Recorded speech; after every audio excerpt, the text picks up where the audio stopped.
US based United એરલાઇનને Christmas સમયે ફ્રીમાં trip sponsor કરશે એવી માહિતી સામે આવી રહી છે. મીડિયા રિપોર્ટ્સ પ્રમાણે યુનાઇટેડ એરલાઇને અંડર પ્રિવિલેજ બાળકો એટલે કે જે ગરીબ બાળકો છે, સામાન્ય સુવિધાઓથી વંચિત છે અથવા તો તેમને કોઈ લવ્ડ વન્સને ગુમાવી ચૂક્યા છે એવા બાળકો માટે ખાસ ફેન્ટસી ફ્લાઇટ શરૂ કરી હતી, જેમાં તેમને ફ્રીમાં નોર્થ પોલ સુધીની આખી સફર કરાવવામાં આવી હતી અને સાન્તા ક્લોઝને જોવા માટેની વ્યવસ્થા પણ કરાઈ હતી.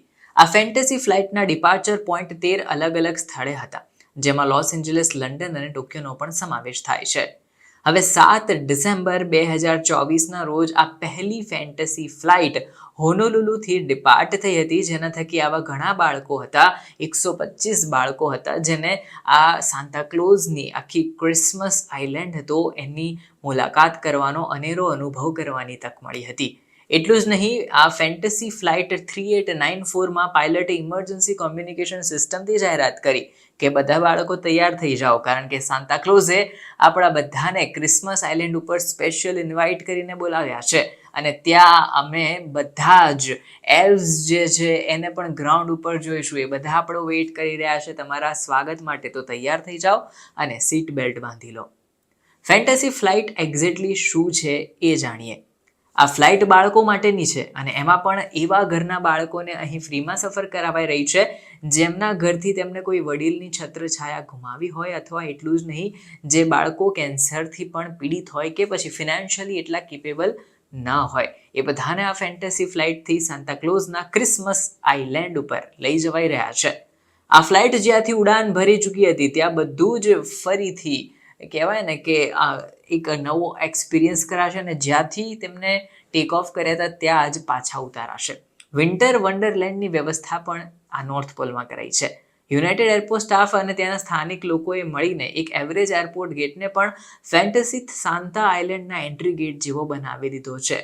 તેમને ક્રિસમસ ટ્રી રાખી દીધી છે અને એને એટલી બધી શણગારી છે કે જાણે તમને એવું જ લાગે કે તમે સાન્તા ક્લોઝના એક દેશમાં આવી ગયા છો. સાન્તા ક્લોઝના વેશમાં એક વ્યક્તિ પણ ત્યાં હાજર હોય છે જે દરેક એમના એલ્વ્સ સાથે જોવા મળે છે અને આ એક ફેન્ટસી આઇલેન્ડમાં એટલું મસ્ત રીતે કન્વર્ટ કરાયું છે કે બાળકો જે છે ત્યાં રમે છે, હરે ફરે છે અને તેમને એવું જ લાગે છે કે તે જેન્યુઅનલી સાન્તા ક્લોઝની દુનિયામાં આવ્યા છે. આ ક્રિસમસ ફેન્ટસી આઇલેન્ડની સફર યુનાઇટેડ એરલાઇનની ફેન્ટસી ફ્લાઇટ દ્વારા જ થાય છે, જેથી બાળકોના મનમાં લાઈફ લોંગ એવો એક્સપિરિયન્સ યાદગાર બને છે કે તેમને પણ એમના નાનપણના એક હીરો એવા સાન્તા ક્લોઝની મુલાકાત લીધી છે. આ ટ્રીપ માટે કયા કયા પરિવારમાંથી બાળકોને પસંદ કરવામાં આવ્યા છે, તો એના માટે NGO અને લોકલ હોસ્પિટલે ફાળો આપ્યો હતો. તેમને આવા જરૂરિયાતમંદ બાળકોની આખી લિસ્ટ તૈયાર કરી હતી અને પછી તેમને ફેન્ટસી ફ્લાઇટમાં સફર કરવા માટે પણ શોર્ટલિસ્ટ કર્યા હતા. હવે લેના વોંગ, કે જે યુનાઇટેડ કસ્ટમર સર્વિસ રિપ્રેઝેન્ટેટિવ તરીકે ફરજ બજાવે છે, તેણે કહ્યું કે આ આખા ઇવેન્ટનું ઓર્ગેનાઇઝેશન ઘણા જોશ અને પ્રેમથી કરવામાં આવ્યું છે. આ વર્ષનો ઇવેન્ટ એટલા માટે પણ ખાસ છે કારણ કે મોટાભાગના જે બાળકો સિલેક્ટ થયા છે તે બધા પહેલી વાર ફ્લાઇટમાં બેસી રહ્યા છે. અમારા માટે તેમને સાન્તા ક્લોઝના ફેન્ટસી આઇલેન્ડ લઈ જવાનો ઉત્સાહ જ કંઈક અલગ છે.